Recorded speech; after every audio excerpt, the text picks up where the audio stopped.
The Russian Federation is banning all LGBT propaganda as a new traditionalist world rises. We're going to look at the proposed law. We're going to see that it has a number of other nations ready to follow suit. And stick with the very end of this video when I'll show you how it's all part of nothing less than the reawakening of a traditionalist civilizational world. You are not going to want to miss this. Greetings, everyone. Patriots all across the world. Dr. Steve here with you. Great to be with you. As always, if you haven't already done so, you know what to do. Make sure to smack that bell and subscribe button. And you know, gang, I introduced you a few weeks back to an amazing traditionalist company called Old Country Soap. And boy, did you respond. For those of you who don't know, you are going to absolutely love this wonderful alternative to store soaps. These soaps are made on a farm in South Dakota using traditional Amish techniques and natural, locally sourced ingredients without any of the harsh chemicals that can dry out your hair and skin. Every bar of Old Country Soap includes pure and unfiltered bentonite clay, which works wonders. I mean, it helps to soothe and relieve dry and sensitive skin. It's known for its healing properties, helps with psoriasis and eczema. I mean, it's amazing stuff. Gang, you gotta try this soap out. Just the pure natural scent alone is unbelievable. Click on that link below right now, and for a limited time, you're going to get an exclusive discount if you use my promo code Turley. And they're even going to throw in a free shower-enhancing exfoliation soap bag with every purchase. So don't wait. Click on that link below or visit oldcountrysoap.com. All right, gang, let's dive right in here. Now, while the month of June has become known as so-called Pride Month here in the United States and throughout much of the West, over the Russian Federation, there's some new legislation that clearly stands in stark moral contrast to the celebration of progressive values. It's being widely reported, particularly within the Eastern Orthodox world, that Russian legislators have just proposed a new law that it would officially ban any and all what they call pro-LGBT propaganda from the nation. And that would be for both children and adults, with violators facing fines of upwards of 10 million rubles. Sorry, it's almost $170,000.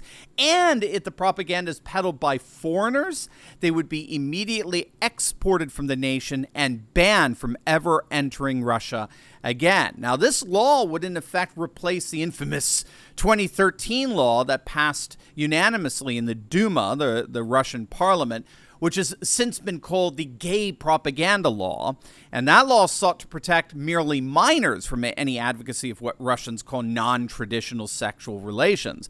This new legislation would ban the advocacy of non-traditional sexual relations across the board.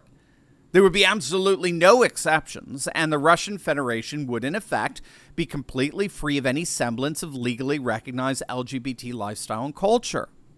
Now, of course, the legacy media, being a champion of liberal globalist values, is aghast at measures like this. The Boston Review went so far as to call the Ukrainian conflict Putin's anti-gay war, and the liberal think tank SIPA said simply, Russia, as far as they're concerned, is nothing less than a, quote, homophobic state. Well, whatever the merits and demerits of that kind of reporting, they clearly appear wholly uninterested in learning what's actually happening in Russia, and indeed in most of the rest of the world, as we'll find out. As far as Russia is concerned, I think we have to understand that these laws, and again, for right or for wrong, regardless of where one stands, I think we have to understand that these laws in light of a larger trend that's been going on in Russia over the last couple of decades. Russia, perhaps more than any other nation in the world, is going through a mass transformation known as re-traditionalization. What scholars have noticed over the last couple of decades is that as the secular globalist world begins to wane, populations are increasingly returning to their customs, cultures, and traditions as a backlash against the secularizing processes of globalization.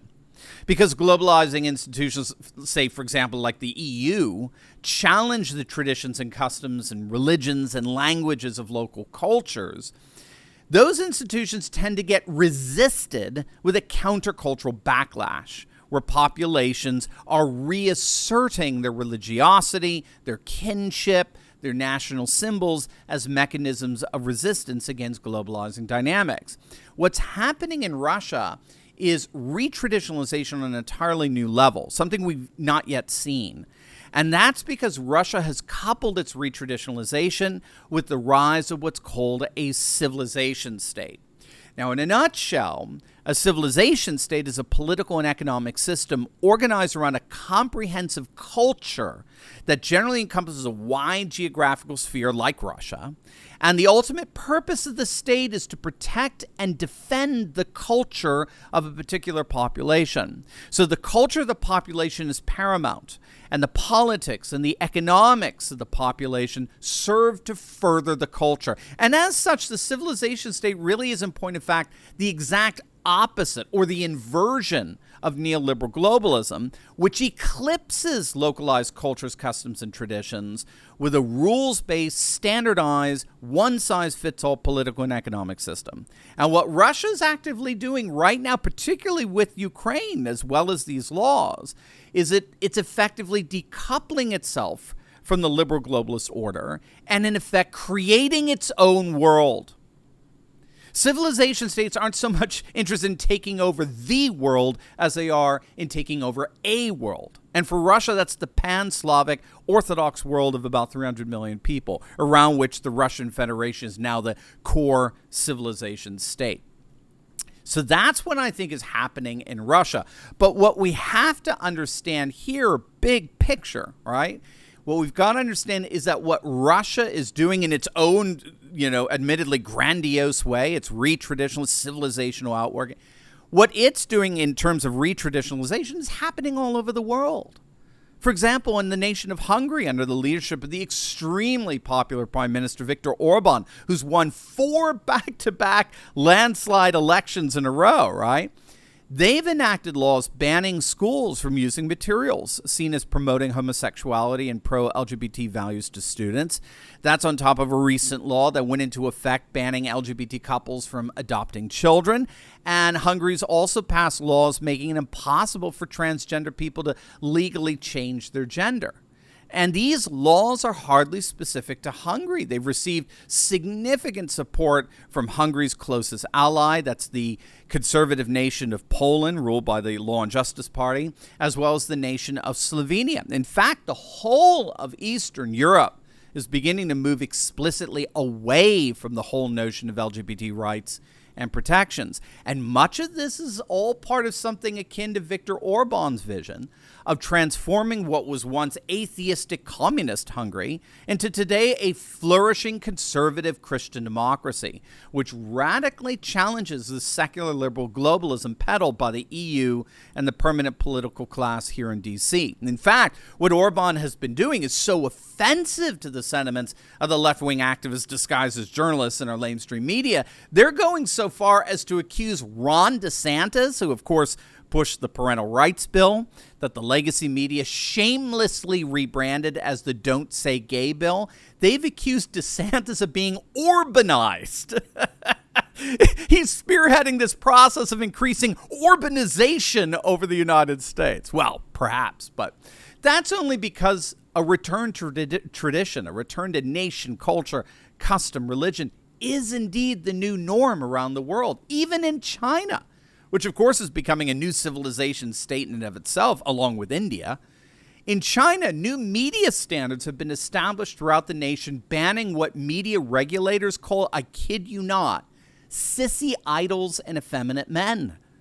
The measures were sketched out a few months back as part of an 8-point plan and issued by the National Radio and Television Administration to combat the Chinese government's growing concern over the entertainment industry's polluting influence on the young, particularly young men. And this is why a couple of years back, China banned men from wearing earrings on television. They even banned male athletes, particularly their soccer players, from showing off their tattoos. They're now required to wear skin-colored bandages. And last March, the government announced their plan to deliberately cultivate masculinity among young males in order to cohere better with traditional gender norms. I mean, this is all part of this worldwide process known as retraditionalization, and it's not going away. If anything, it's just getting started. The world in which we live is slowly but surely transitioning from a liberal globalist world to a conservative traditionalist world. And the laws that are being proposed and passed in Russia really are just the beginning. Now, before we go, you will definitely want to check out my latest video I just uploaded on Jordan Peterson leaving Joe Rogan absolutely speechless on the Bible. You are not going to want to miss it. It's going to absolutely make your day. So make sure to click on that link, and I will see you over there. God bless.